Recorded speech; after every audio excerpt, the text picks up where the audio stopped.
Okay, so imagine this. You're thinking about the one thing, that big thing you really, really want to achieve in life. Got it. Now, here's the real question. Do you actually have a solid, like, step-by-step plan to make that happen? It's funny, right? There's that space between really wanting something and actually having a clear path to get there. It's where a lot of dreams kind of fizzle out. Yeah, it's easy to get stuck in the dreaming phase. But what if there was a secret, a kind of hidden method to unlock that success? And not just any secret, one that Andrew Carnegie himself, the steel magnate, promised to reveal decades ago. Okay, now that's intriguing. So are we talking about some kind of lost manuscript or a hidden chapter in his autobiography? Not exactly. The secret's actually hidden in plain sight, inside a book that's been a bestseller for almost a century. Think and Grow Rich. Think and Grow Rich. I've definitely heard of it. It's one of those classic self-help books, right? It is. But it's much more than just motivational fluff.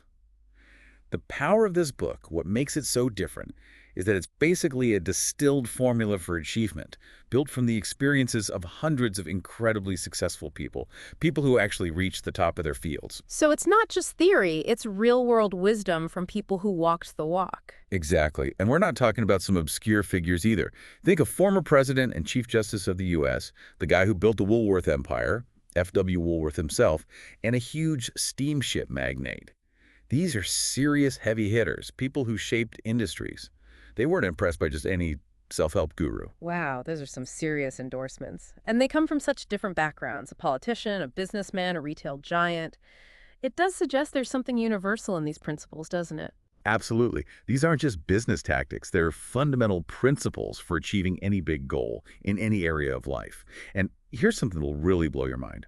Carnegie actually believed that if this magic formula, as he called it, was properly understood and taught, it could revolutionize education. He thought we could literally cut the time spent in school in half.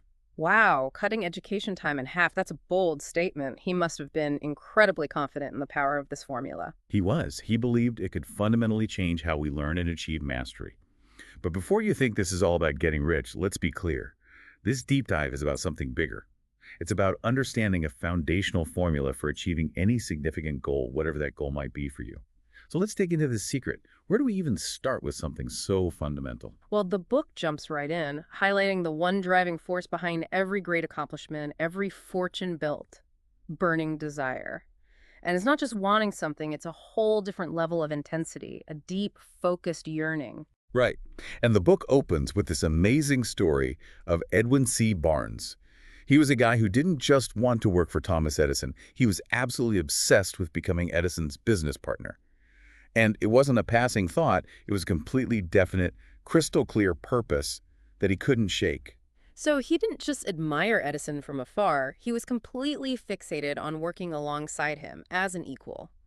That's a pretty bold ambition, especially considering he didn't really have any connections or any particular expertise in Edison's field. He didn't. But what he did have was this unshakable commitment. The book even uses this dramatic phrase, burning all bridges.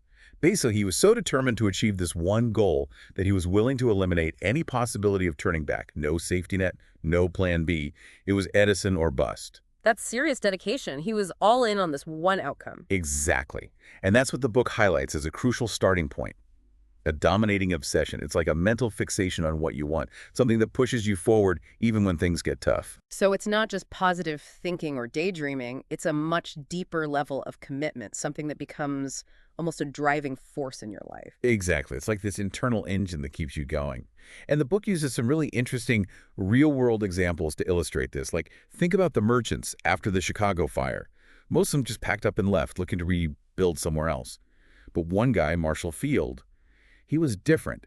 He had this burning desire to rebuild his business right there on the ashes of his old store. Wow, that's powerful imagery. Rebuilding on the very spot where everything was destroyed, it speaks to this incredibly strong will to not just recover, but to overcome. And look what he created. His department store became a landmark in Chicago, a testament to that unwavering desire. It makes you think about those moments in your own life when things get really difficult.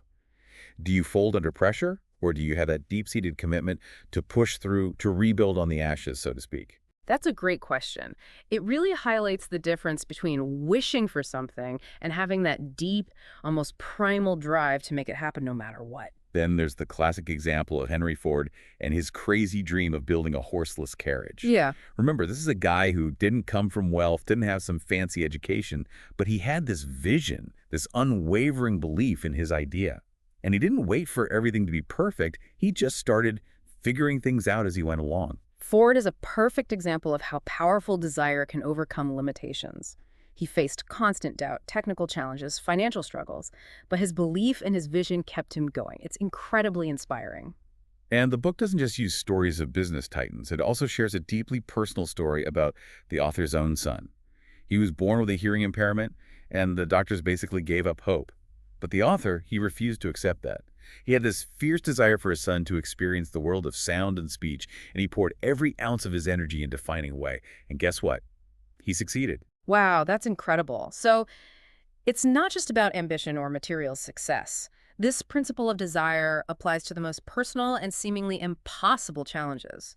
And it also highlights the power of belief. The author believed his son could hear, and that belief, communicated consistently, became a reality. Absolutely. It's not just wishful thinking. It's a profound level of commitment that shapes your actions, your beliefs, and ultimately your results. So we have this intense, focused desire fueled by a deep, unwavering belief. But what's the next step in this secret formula? How do we translate that desire into something tangible? This is where the next key principle comes in, and it's closely tied to belief. It's faith. The book calls faith the eternal elixir, the starting point for accumulating any kind of riches, whether it's financial wealth, personal fulfillment, or spiritual growth. And just to clarify, we're not talking about religious faith in a specific dogma here, right? No, not at all. It's a much broader concept. It's about having unshakable faith in yourself, your abilities, and the eventual realization of your desire. It's a deep conviction that your vision can and will become a reality. So it's like a foundation on which everything else is built. But how do we cultivate this kind of faith? How do we go from doubt and uncertainty to this unwavering belief? This is where the principle of autosuggestion comes in. The basic idea is that your subconscious mind eventually accepts as true whatever you repeatedly tell yourself, whether those statements are initially true or not. So if you're constantly engaging in negative self-talk, telling yourself, I can't do this, I'm not good enough, your subconscious mind starts believing it, even if it's not objectively true. Exactly. And conversely, if you consistently feed your mind positive affirmations, telling yourself, I am capable, I will achieve my goals, your subconscious will eventually accept that as well and start working towards making it a reality. It's like programming your own mind. You're essentially feeding it the code that will determine your outcomes. That's a great analogy. The book really emphasizes this idea of the subconscious mind as this incredibly powerful processing center. It doesn't judge the information it receives, it just acts on it.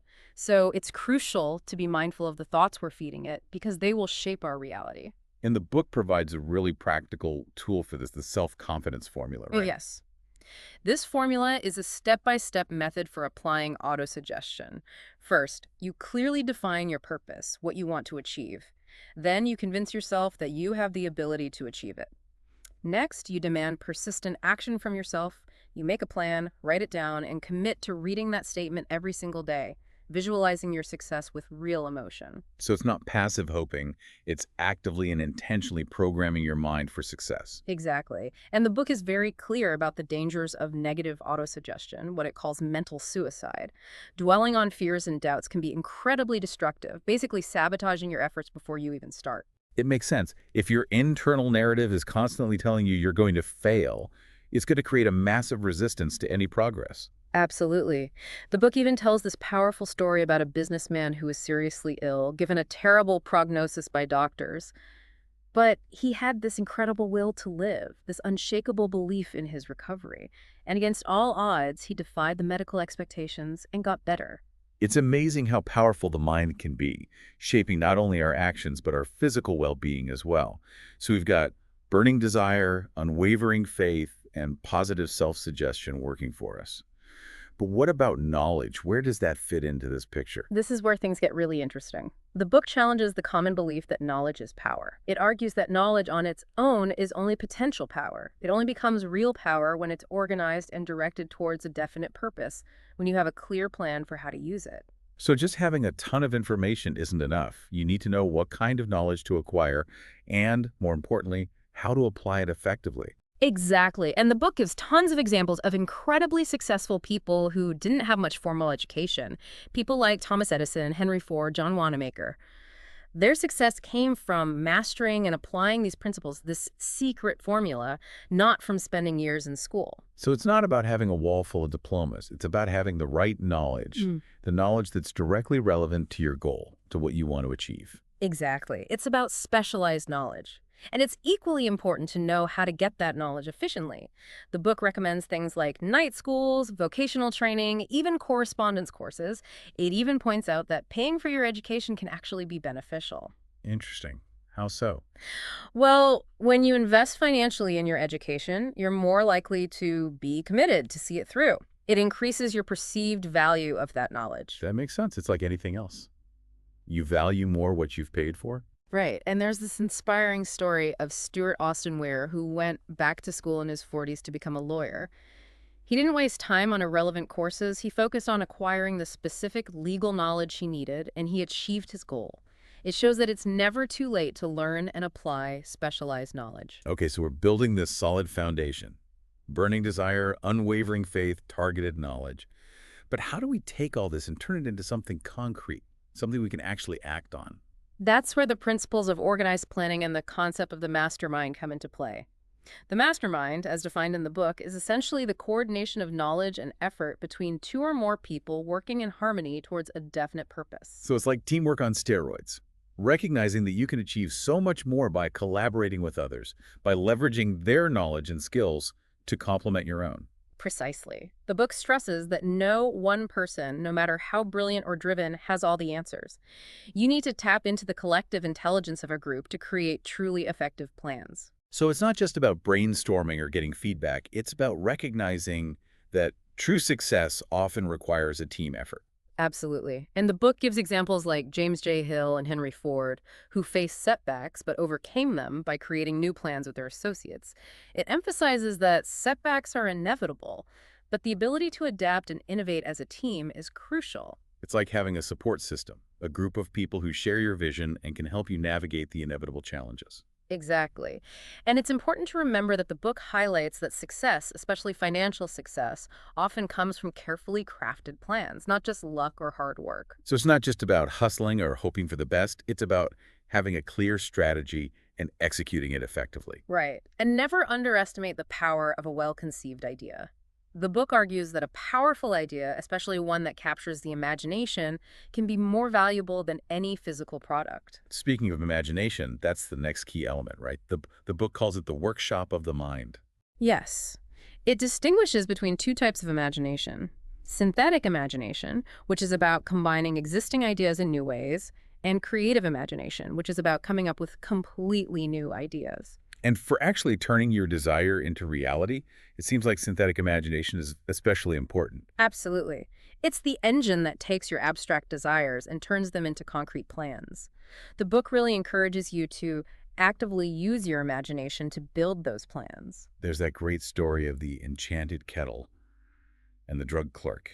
It seems like a simple business transaction, but the real value wasn't in the kettle itself. What the clerk actually bought, what made him a fortune, was an idea, a secret formula. The kettle was just a prop. The real magic happened when he combined that idea with his own marketing skills. And then there's the story of Dr. Frank Gonzalez and his $1,000,000 sermon. He had this burning desire to build a new college, but he didn't have the money. So he gave this incredible sermon where he laid out his vision, his need for funding, and he got exactly what he needed. That story perfectly illustrates how a clear vision, a well-articulated plan, and that burning desire we talked about earlier can attract the resources you need. It's like the universe conspires to help you achieve your goals when you're truly committed. So it's not just about dreaming. It's about taking that dream and turning it into a clear, compelling plan that you can share with the world. Okay, so we've covered the internal stuff.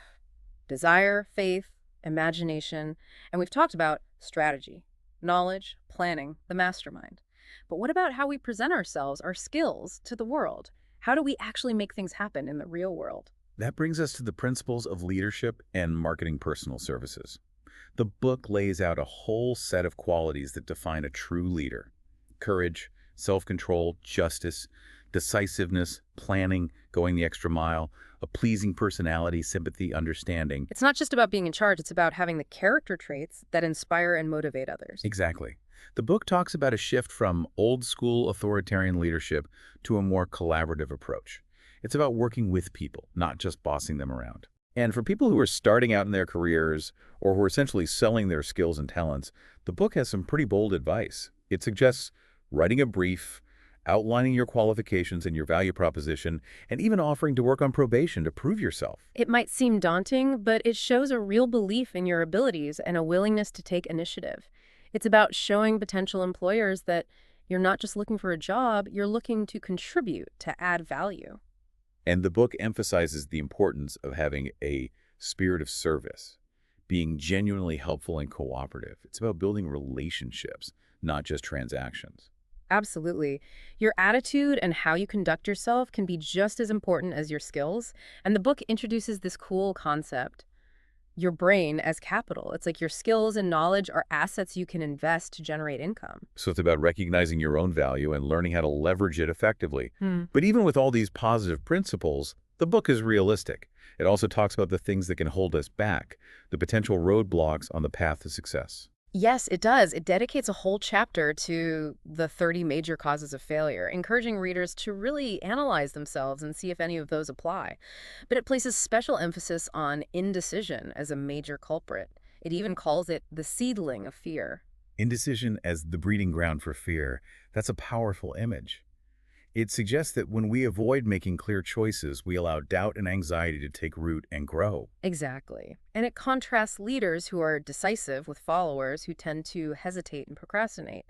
The ability to make quick, definite decisions is seen as a key differentiator between those who achieve their goals and those who stay stuck. And the book uses historical examples, like John Hancock and Samuel Adams standing up to the British, to show how decisive action can shape the course of history. Those examples show that the world makes way for those who know where they're going and act decisively. Indecision, on the other hand, leads to missed opportunities and wasted energy. So we need to cultivate decisiveness.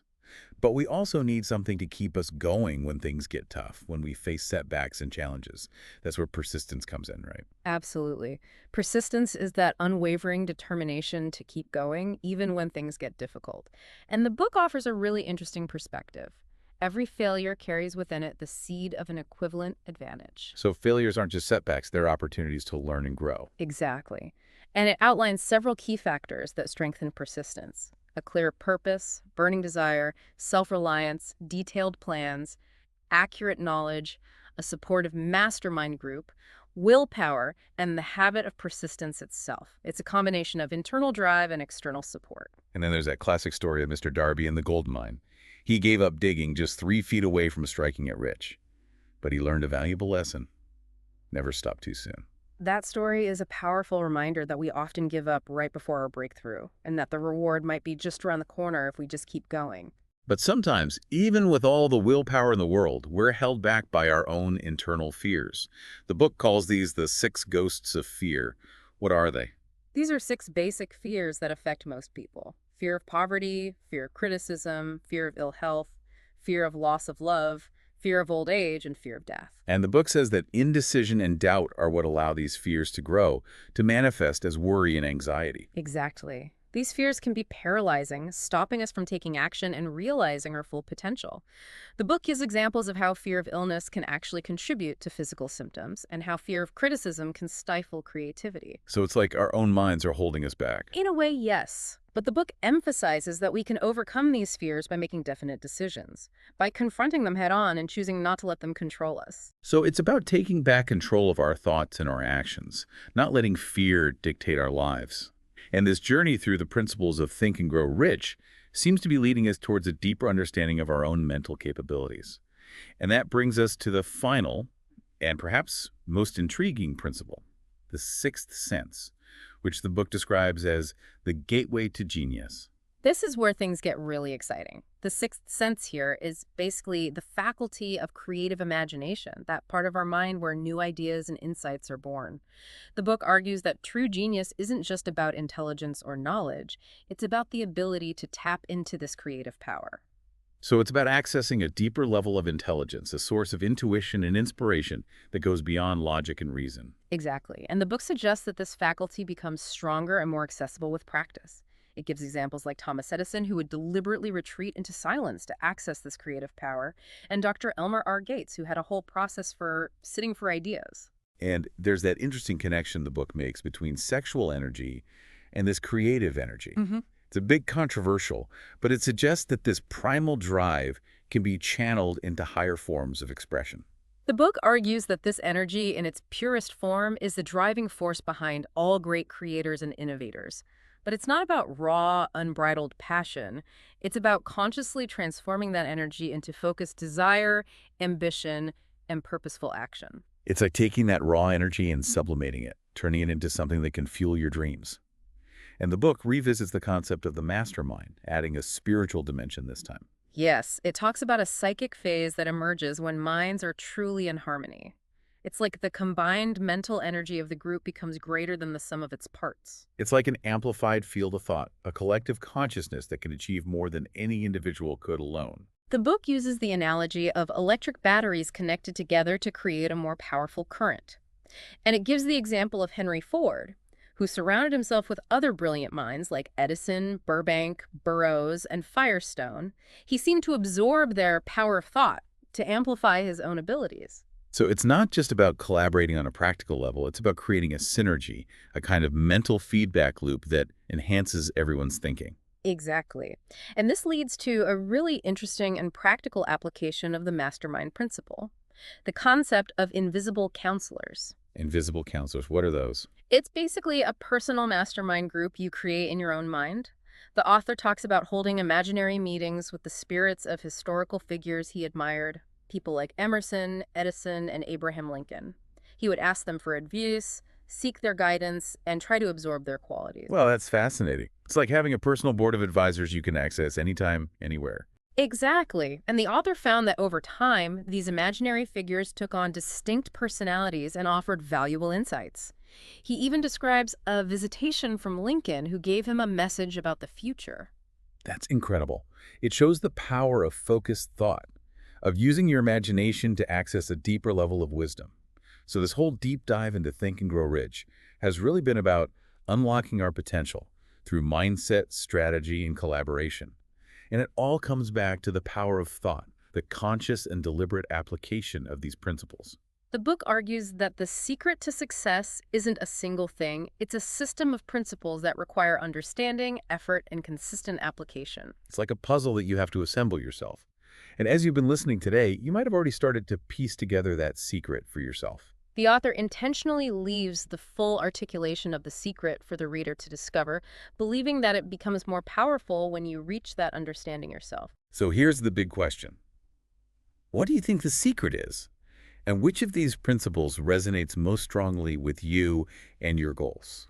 Take some time to really think about those questions and consider how you can start implementing even just one or two of these ideas in your life starting today.